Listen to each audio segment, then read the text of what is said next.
Hello, my name is Dan Bostrom. I'm the Member Engagement Manager for the Reaching Across Illinois Library System, also called RAILS. As part of the RAILS orientation video series, today I am presenting What is RAILS? My goals for this video are three.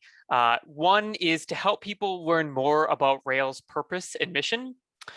Goal number two is to help people learn more about Rails history and membership.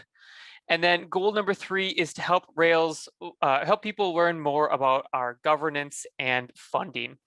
Okay, so let's get started.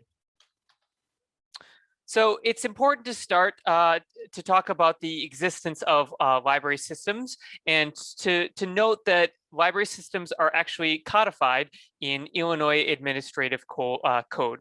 So there is something called the Library System Act, and it very much guides the functions that we as a library system do for our members.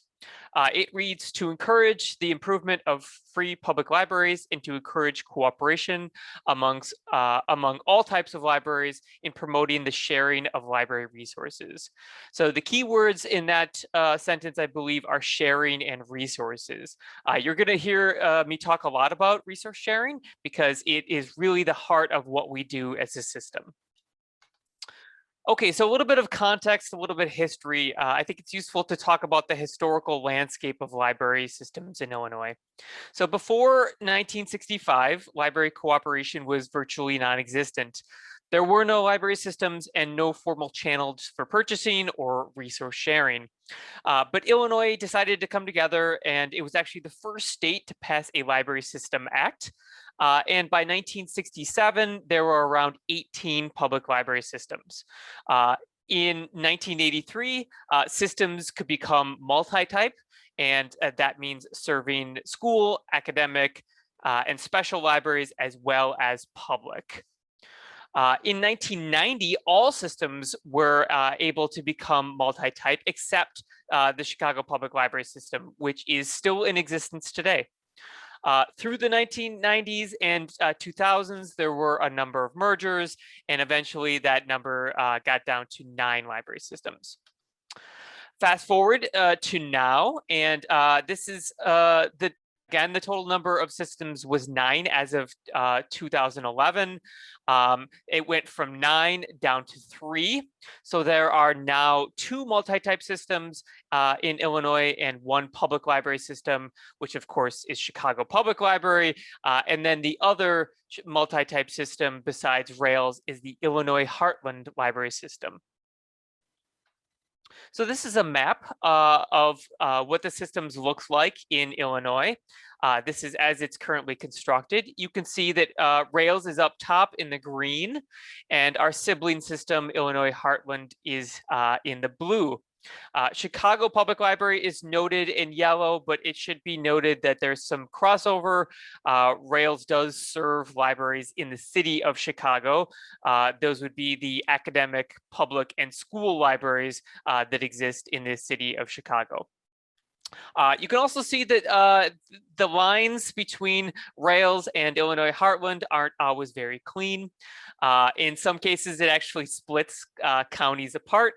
Obviously, that is not ideal, but those boundaries correspond typically to public library districts, and our service area is around 27,000 square miles. So what does Rails membership look like? Well, across types, Rails has around 1,300 members, and this number changes regularly. We add and subtract members depending on their needs, and this can almost happen on a monthly basis. So really, this is just a snapshot of our membership. Another key piece that I want to note here is that there's a difference between agencies and branches or buildings. So you'll notice that we have around 550 school library agency members, but that is just counting school districts and private schools. Private schools act as their own district in this case. If you added all of the branch locations, so all of the schools that have libraries, we have around 3,000 schools that are served by Rails. This is a little bit easier way to digest our membership as a percentage of type. You'll see that school and public are our two largest member groups. Academic and special libraries are around 10 to 15% each. Again, this does change frequently, so this is just a snapshot. We have 5 service centers. These are spread out across our service area to make sure that delivery service runs efficiently. We employ around 50 delivery staff members, and they are based out of one of these 5 delivery hubs. We also do outsource a portion of our delivery. Burr Ridge is the administrative headquarters, and there are around 40 staff members working out of that location. And I should also note that the pictures that you are looking at right now change slightly. They may change slightly as actually we are in the process of changing buildings for one of these locations. But we are firmly committed to keeping a presence in all of these regions, so we probably won't stray that far. Our governance, we are governed by a 15-member board of directors. And this is also actually written into the administrative code rules. Our board has 15 seats. 8 of those are for public library trustees. There are 1 each from a employee from an academic school and special library. And then we have 4 we have 4 at-large seats, and those can be trustees or employees for any library type. Our board meets monthly, and we live stream all of our board meetings so you can watch online. Finally, just a word about our funding. We receive our funding through an annual grant from the Illinois State Library. That money comes from the Secretary of State's office. All of the funds are appropriated either by the Illinois General Assembly or granted from the Federal Library Services and Technology Act, which comes from Washington.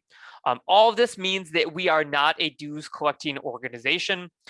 Being a member of Rails for Libraries is free. Most of our services are either low cost or no cost. There are some services that do require a fee to participate, but all of those services are optional. Finally, just a word about how we get our funding. So we submit a grant every year to the Illinois State Library. That grant application that we fill out is based on the Rails strategic plan. We run it, we submit it to our board of directors, who gives approval over that application, and then it goes to the Illinois State Library in accordance with the administrative code rules. And they are the final authority on our grant and our budget. Everything that we do is part of the operational plan in that grant, and that is approved again on a yearly basis. So thank you for watching this video. After this video, I hope that you have learned a little bit more about Rails. I hope you learned a little bit more about our purpose and mission. I hope you learned a little bit about our history and membership. And finally, I hope that you've learned a little bit more about our governance and funding. Thank you so much for joining us.